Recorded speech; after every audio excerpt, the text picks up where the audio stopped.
a herniated disc, heart monitoring, Achilles surgery, a stroke, and less than 1 week before the race, a bladder stone.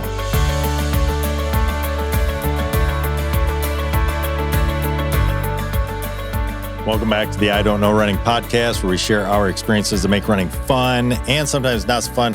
I'm Lewis. I am here with Mitch, and Mitch just crossed the finish line of the Jersey City Marathon. He's actually wearing his medal right now. Look at that. 6 hours and 12 minutes. Now, on paper, that is not his fastest race. It's actually his slowest marathon ever. But here's the thing. Over the last few years, Mitch has dealt with heart monitoring, Achilles surgery, a stroke, and less than 1 week before the race, a bladder stone. All fun stuff. Most people would have shut it down. But instead, this was marathon number 179 and state number 47. And somehow, this might be the most meaningful finish he's ever had. So, Mitch, let's just start here. What did it actually take for you to get to the starting line? Well, we can talk about that, I suppose. It's been a rough journey. I had some notes in there too, and I was just thinking about it now. The last 2 weeks, I hardly ran at all. That's true. I messed up my back, and then I got sick. Oh, that's right. So, we did an episode on, can you run a marathon without training? You can. I feel I had more training than that. I wouldn't say no training, but it felt that way. Yeah. It was rough. Yeah. You weren't prepared necessarily to go out and smash a marathon. No. And I knew it. And my gosh, I was nervous. Yeah? Oh, yeah. How nervous? Like compared to other marathons? I didn't think I was going to be able to get it done. I thought I was going to go out there and just ride home with, and I did it anyway. Was this the first one that you felt that way? You always have that feeling. Not like this, though. But not like this. Yeah. Like I always know, like you always have that, like that, what if something goes wrong? You have that. And there's a difference between what if something goes wrong and literally just not being capable or able. I should say able. This felt impossible. Like I didn't think I could do it. And I was really, and I think I'm a pretty calm person. And I don't think the last 2 years for everybody around me has probably been rough as it was, because I haven't been fun to be around. But I really didn't think I could do it. And I just didn't tell people that. Yeah. Yeah. Let's break that down a little bit. The last 5-ish, 6, so I guess even. I started this week as soon as I got home. I'm like, I'm very I'm so happy to get this done. And it just feels like it lifts a weight off. And I started writing things down. Like, when did this start? And I had to look up medical records. 2020, herniated disc. Tried to run through it. For a while, up until a certain point, until it just shut me down. Like I ended up having to take some time off and, going to the doctor and him basically telling me like they don't do surgery on that. If you can handle it, deal with it and all that. But what come out of that is they always take your blood pressure when you go to the doctor. Oh, that's right. And it turned into high blood pressure. Like you need to go to your family doctor, which turned into another event, which sent me to the emergency room because I thought I was having a heart attack. It wasn't. It's just an athlete that has a low heart rate with high blood pressure. So I guess it throws them for a loop a little bit, but that wasted a day. That was right off the herniated disc. Right off the herniated disc. All right. So a couple years later, low iron. Yeah, I remember that. So, and then I just couldn't run. I had no energy, and it was like, my favorite saying, I use this a lot. Mom didn't raise a quitter. She raised a complainer. So I'm complaining a lot. So I dealt with that. And then on, all these different tests, trying to figure out what happened. You get a colonoscopy, you get an endoscope, you do all that stuff. It just seems like nonstop. You try to max out your copays. You just do that as quick as you can. It jumped into then, this is the latest thing, and I've been talking about this a lot lately, is the Achilles. Yeah. It really started out like my foot would drop late in a race. And I kind of had to look at that because I looked at my medical records and that's what I complained about. Well, it turned into I had a bone spur in my Achilles and they had to actually. Yeah, that was a bummer because I remember you coming off from figuring out the iron deficiency issue going, all right, maybe that's. Here we go. Yeah, let's get this worked out and let's get going. Let's start training. Let's start, feeling good again in the run. And then boom, Achilles issue. Go through. I'm working with Terrence. I'm trying to get it. And at the end of the day, it's like, there's no way to fix this. You're going to have surgery. Do that. Start coming back, like really excited about it. And we've talked about this on the podcast too. And I'm so like, okay. And I'm like planning stuff out. I'm building workouts. I'm doing all these things like, okay, doing the walk run. Now I'm running a whole 3 miles. I'm going to add a mile, Hey, I'm running this pace. I'm going to try to pick it up a pace. I'm going to do a speed work day. Hey, I'm up to the point where we're going to go to Traverse City. I'm going to do 10 miles on the Tart Trail. I have a stroke. Hey, guess what? You can't run for a month. And I'm like, okay, I walk every day and I kind of suck it up. And I still am not down necessarily a little, but it's just like, and something twisted in there where I just didn't have any energy running all of a sudden. And it's still there. So I'm fighting with, like, I'm trying to deal with the fact that I had a stroke, which I don't think I have any side effects. Although. No, you're the way that you are just because. Yeah, I'm just this way. Yeah. It's not the stroke. But I'm trying to get back. I'm trying to do all these things. In the meantime, I find out, like, I think it was whatever other appointment, I have abdominal aneurysms that I'm dealing with. So I go to an appointment for that. They put up a monitor in my heart because they're still trying to figure out what happened with a stroke. And then during all this time, I'm having some bladder issues. Every time I run long, I'm kind of out for the day. Yeah. So it kind of really backed me off from doing long runs because every time I'd run, I'm done. Like, I'm just done for the day. So all this stuff is going on. And then the Thursday before I leave, I get a second opinion from a different urologist. Like, what's going on? They do a scope, which is a really good time. I'd suggest anybody do that. And they found a bladder stone. Oh. So I have to actually have it surgically removed. They have to go in and blast it and take it out. So, but there's some good news there. Silver lining. Right. This was potentially part of the issue that you've been having lately with your runs. Right. That has been putting you out. So every time I'm always like, I'm careful. Like, how excited do I get about that? Like, yeah, this sucks. I'm going to have to go do this, but maybe there's some relief. Yeah. Maybe I can really do something. At least, I guess that's the thing. You finally have some potential answers and a next step now, right, which is kind of exciting. I felt that every step. I know. Well, I wouldn't say every step. I've kind of been along for the ride, and I know that there have been times where you have come in here and there's just no good news. So it's like, what do you do? I don't know. I got to go get another test. And so I would say this is the one that I would, for me, outside looking in, maybe say brings the most hope to me that there's some, not a fix, not an overall like, oh, this is going to fix everything. You're back to just normal Mitch 10 years ago. No, but a fix to something. Yeah. Little pieces. And I wanted to talk about that stuff just to say how heavy that's been on me. Like, it's been really heavy. So going in there, I'm like worried. Yeah.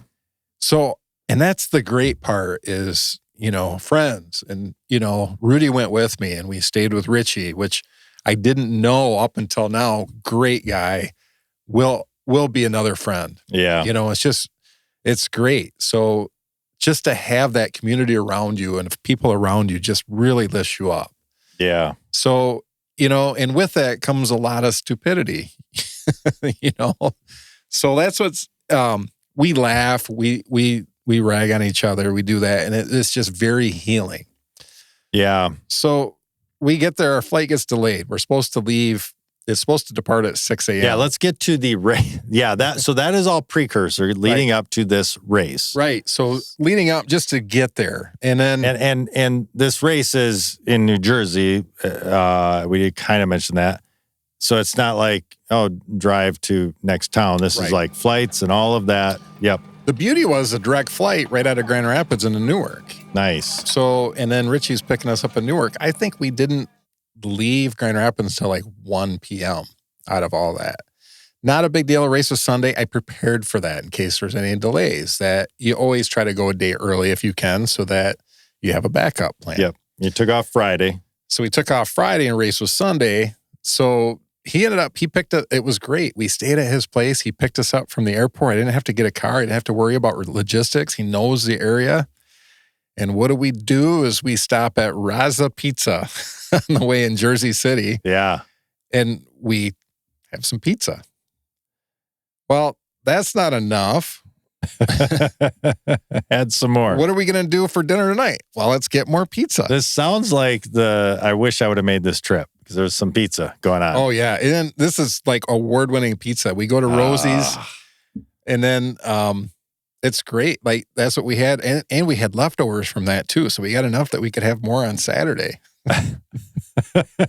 So Saturday we toured Princeton. We went to Asbury Park where, and we went to the Stone Pony where Bruce Springsteen got his start. Oh, okay. So it was kind of a cool little trip around. Nice to be out there with somebody who kind of knows the area. Yeah. Get you around easy. Yeah. Princeton's a really cool campus. There's a ton of history. It's one of the oldest schools. Like there's stories about the British occupying it during the Revolutionary War. Oh, wow. So kind of wild. They had colleges back then? Apparently. I guess. So yeah, then let's jump. So let's jump into the race morning. So this is the funny part. Before we get there, I committed the ultimate sin and I knew it. I got a brand new pair of shoes and I'm trying a new pair that I've never tried. Makes sense to do that race morning or race day. I see zero problems with it. Yeah. It could be a problem if I was going faster. That's true. So this was just a long break-in. So people let me know if they've ever done this. You don't know until you know. So I've never even run in them. I walked around so I walked around Asbury Park and, because it was a brand new brand even. Yeah. What brand? Nikes. Oh, really? Yeah. Why? More cushion. Oh, okay. Yeah. But I figured it'd help me in the later miles. Did it? I don't know if anything can help me in the later miles. That's true. That's true. We enjoyed more pizza the day after, but this is early. We went to New York City the day after, and maybe I'll talk about that in a minute, but starting line. Like we drove, and that's the great thing about Richie knowing the area. He drove us right to the start line, and you have to pay for parking, and there's tolls and all that stuff, and he covered all that stuff, and that was great. And you have to pay to park, but we parked in like the Staples parking lot. We couldn't stay there, but I was able to sit in the car until closer to the race start and not have to try to find parking and walk all over the place and figure it out. It was great. It's a big race, 11,000 runners between the half and the full. Supposed to be rain, but it held off, and I wasn't prepared. I didn't have a throwaway. Oh, wow. But I did have a poncho. So that poncho kept me warm enough. Like one of those $5 ones at a dollar store. Yeah. Yeah. So it was great. The corrals were a little confusing. How come? I was supposed to be in corral 6. They had all the pacers in corral 6 or in corral 7 out of 8. Huh. So they had like the 4:30 pacer. I'm like, I'm not running. Like I can't line up in front of the 4-hour pacer if I'm not expecting to go that fast. Oh, that's weird. So it was just confusing to me. Like I would have thought they would have lined up in like say corral 3 or 4 or 5, like split it up between all that. It seemed odd because it said on there that was like the 11 to 12 minute mile area was corral 6. So it was really confusing for me. But took off, and I stayed around 11-minute pace for quite a while. That was the plan? Yeah. Like I've been running. I mean, I'm embarrassed to say it, but I'm not. Yeah. To say that's what I'm at, because that's not what I used to do, but that's fine. Yeah. I did what I could. So an 11 to 12-minute pace. I actually had a 10-minute pace in one of those, like mile 2. Maybe that's what killed my whole race. I don't know. That wrecked it. Mile 2. But pretty flat course. Okay. In wall-to-wall people. So that you got the half and the full on that first part. Yeah. Where do they split off? You come all the way and you run by the start finish. It's a two-looper? It's a two-looper. Essentially? Kind of a two-looper. It's a little bit different on the second loop, but yeah. You come back off, drop them off, and go to a little bit different. Yeah, and you go by the start-finish line, and you keep going out, and you do a big loop and kind of come back and back and forth in town. But I stayed there all the way up to the half. I saw Richie and Rudy. You know, they were both photographers taking pictures, and huge mental boost. You know, and they're like, "What do you need? What do you need?" And then they're gonna hand me stuff. They're gonna do stuff. They waited for me to come back around, and they were there, and then they went to town, and they could hop streets and catch me. So they actually walked a little bit with me. Like he thought I was going to walk. I'm like, I'm going to keep trying to run, you know. And then because he's wearing jeans and boots, he probably still could have ran with me. Are you going to run? But we got to the point. I can't remember where we split off, and I had to kind of head out of town. It was really windy in town. But you know, like. You go by and you can see the backside of the Statue of Liberty 2 different times. So you're that close to New York City, or where at least Ellis Island, where that's at. So it's kind of wild. No real big hills, but any hill I walked. Took advantage of the trail strategy. I think around 16, 17, I was starting to do the walk run already. And then the course was great. I think the aid stations, the volunteers were great, really enthusiastic. It was amazing when you got to an aid station. You know how they always stock them up? Yeah. And they have all those tables, and they have the cardboard, and they stack all the cups up and do all that. How much was gone by the time I got there because I was that far back? Yeah. Like I'm getting the leftovers. Yeah. Trash, stuff all over the place. That's where I was in the race. Yeah. Like everybody else had gone through. It was crazy. But the thing I don't like is there were 3 miles apart. The aid stations were. Yeah, I think that's too far. That's a little bit. So that's just, I mean, I don't know. Let me know what people think about that. Yeah, because every race is different, and I've ran races. It's interesting because I've ran, we both have. We've ran races where they're a mile apart, and we've ran races that are further apart, but sporadic. Like I'm thinking Martian even is a weird like distance between some of them. Trail races are different. You typically carry. So you know they're 5 to 7 miles. Trail is a different animal. I'm just talking road races. You would think. I knew it going in. I read it. So I didn't carry. I probably should have. I just didn't want to. Yeah. And then that's weird because I don't ever think of carrying at a road. I wouldn't typically. Yeah. But fuel wasn't until mile 17, and that was the only place it was. And that was really odd to me too. And I knew that, so I carried some gels with me. Yeah. I always carried my own gels though. Yeah. Like I always want, the only time I would ever use a road race for fuel is extra. Yeah, it just depends. I like to depend on, I've gotten to that point where like my goal is to not have to take anything with me. Oh, see, I would rather I know what I have. I'm going to take it with me. 5 gels, done. But lately, other than water and sport drink, 100% from the race and we're talking road race here. And then all my nutrition is I'm carrying it. Because lately I've been trying to carry salt tabs. To make sure I'm covered. That makes sense. But really, it's a good course. It's flat. It's fast. It's Fun, not scenic. Yeah, I think so. Cool. Yeah. So let's get to those final miles bringing you in. Let's talk about that. Yeah. Was it just a celebration, a party? No. Great feeling? No. No? I think I did the walk run probably up until 20, like, and then just did the walk. And it was getting less and less. And then I met this kid out there that it was his first ever race and he crashed. Yeah. And he was really chatty with me and it helped me through. Oh, so that helped me. I was kind of probably walking more, and then he inspired me to do more walk run, because otherwise I probably would have walked more. Yeah. Wow. And then so here that is really interesting. Here is guy that has 178 marathons, about to be 179, runs into guy with his first, and guy with first helps the guy with 178 to be motivated and keep going. That says a lot. So his name was Julian. I remember that in case he's listening. Okay. 17 years old, high school student, about to, wow, applying to colleges.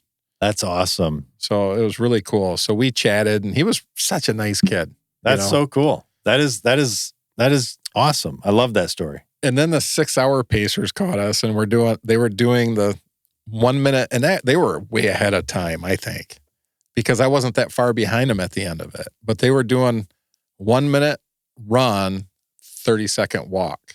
Okay.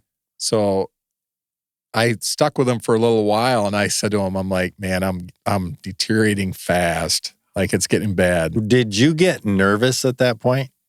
Because you said 6:30 was the sweeper cutoff? Yeah. Or what? Okay. No, not. I knew I had time because it was probably a couple miles I was probably 2 miles from the finish by the time I did that. Okay. But I was like, every time I'd run so much and I'd start to cramp. Oh. Like my quads would cramp. Oh. And then I got to the point where I'd start to run and I'd get tunnel vision. Oh, no. So it's like, the tank's empty then. Oh, my goodness. And I'm taking gels and I'm trying to get food in like I was. Then I started to walk the last couple miles and I was getting tunnel vision just walking. And I was so hungry for something other than a gel. And somebody did. They came around with a tray. Like they had a sandwich. Like I'm thinking, all I want is a sandwich. Hey, I got a sandwich here that's got cheese in it. Wow. Man, that's awesome. Unless I was hallucinating it. I don't know. Oh, my goodness.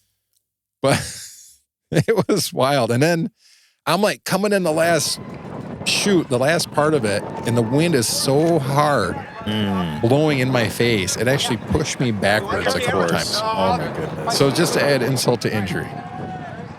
But I'm like walking down like the last part of it, and I'm within a half a mile, and Rudy called me. He said he was tracking me on GPS, and he said it was all wonky. I'm like, I'm right here. Like I'm going to finish. He hadn't, he hadn't seen you yet, but hadn't been close. Yeah. Yeah. So they got footage of me coming in. They got, all the pictures I posted are, obviously they're professional grade. Yeah. So I had my own personal photographers out there. Yeah. And they got a little bit of, action camera footage on there too. So it was kind of fun. But cool. Yeah, I was super happy. I was on my way to Jackson. I had to go meet with somebody, and Rudy sent some pictures, and I went, "Oh, that's awesome!" Because he sent them right to you. Yeah, because I had been working obviously all morning, and I said, "That is awesome." The one you could tell was later in the race, and you didn't look like you were having a wonderful time. And I go, "Does that mean he finished?" Question mark. Because I was pretty sure. I didn't think you would send those if you hadn't. He sent one to Laura, me walking out of the bathroom, and she laughed. Nice. And then I posted that one. And he's like, "You posted?" I'm like, "Everybody knows. Everybody goes to the bathroom." Oh, that's cool. So, where does this rank? A 6 hour and 12 minute marathon. Where does it rank? I was actually getting emotional at one point a couple times, like during it. during it, and it just to finish. Like you do hard things. Like I've done things where, oh my gosh, I should have never been able to do it. And like the level that you reduce yourself to or whatever happens, I'm like, it was really good to finish and do that. Because I really thought I was coming home like defeated. Yeah. And I don't know what that would have done to my well, you'd have had to have well-being. gone back out to New Jersey. Which would have been fine. It would have been fun. As it is, I'm hoping to go back and do New York.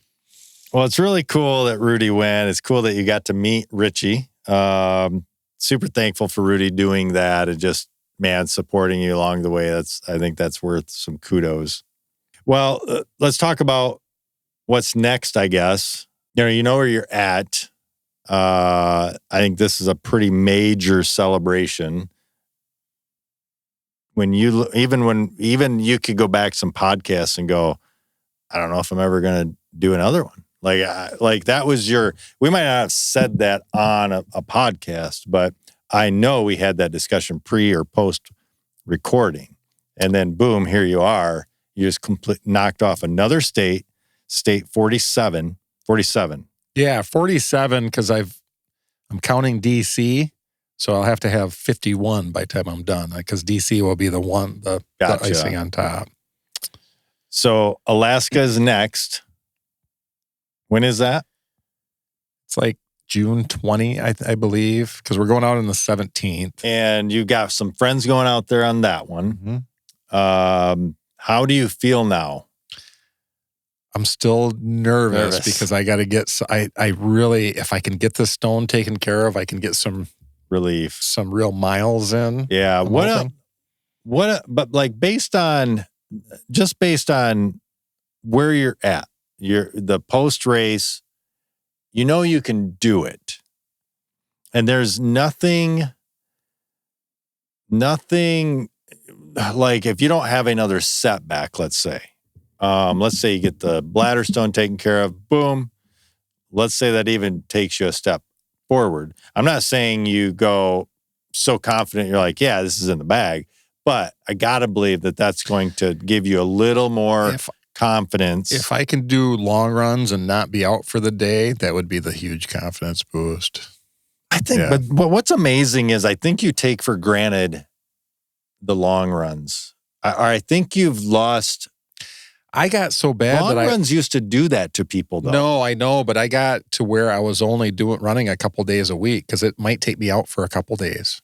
Yeah, and even I haven't run since Sunday. I think what you said a little bit ago, we do hard things, that kind of a thing. Like it is hard. It's hard to do a marathon. You've been fortunate to do 46 states, let's say, in relatively good health, relatively confident finishes.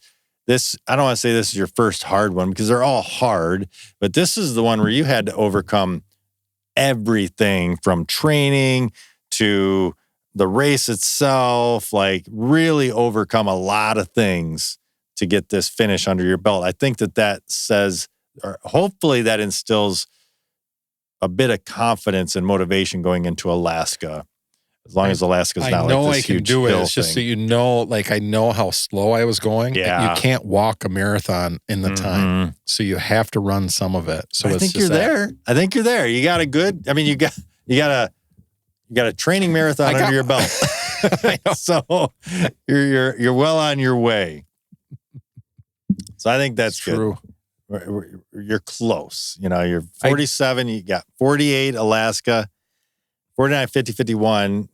Hawaii's one, right? Yeah. Hawaii's one of those. Hawaii is probably going to be the last one because I'm signed up for 3 out of the 4. Massachusetts is one of them. No, you've got that. I did. What are the other 2 states? Georgia and South Dakota. I'm signed up for both of those. I'm just I'm not doing travel until I get closer. Gotcha. And flights are pretty dumb right now. Damn, in the bag by the end of the year. But I'm thinking Hawaii would be next year. Yeah, that's true. That's true. Yeah. Got that one. And that'll be the big that might be the last. Hopefully. We'll see. Celebration, Hawaii. Yeah. Well, then there won't be the pressure.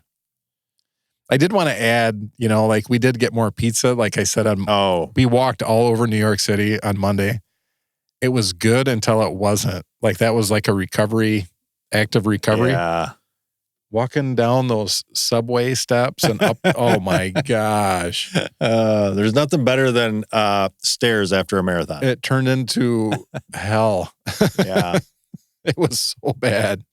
Well, I think that man, I wish I could have made it just for the pizza that you guys ate. Yeah, that's what I was going to say. Prince Street Pizza in Manhattan, and we had John's on Bleecker Street in Manhattan. Missed out. They were fantastic. Yeah, I love pizza. I love good pizza like that, like real, like. Well, there's a chance. I'm hoping that I'll get into New York City Marathon, and then Richie would host us again. Okay, if you make that, I'll have to go. Hopefully, I can use this motivation for my 5K tomorrow. Maybe I can make it through. We'll see. I'll think of you. I'll think of your last 5 miles and go, I can get these next 3.1 in as I'm at the starting line. Well, I thought you think about that the whole point. Like I'm at 3 miles to go. I'm thinking it's a 5K. And I'm like, oh my gosh, it's like it may as well be another marathon. Yeah, it's amazing how that works. Like it's only this when you're like get to this point. And I know it's just this, and then you get to that point. And you're like, oh my gosh, that feels like forever. It's rough. Well, congratulations. I think it's amazing that you did it. I think it's a story of accomplishment. I think it's an amazing story of the guy that was on his first marathon, motivating you to complete your 179th marathon. Man, it just says all of that, I think, is just such a good story. But with that is going to wrap up this episode of the I Don't Know Running podcast. Be sure to tune in next time as we share more about what we just don't know. Until then, happy running.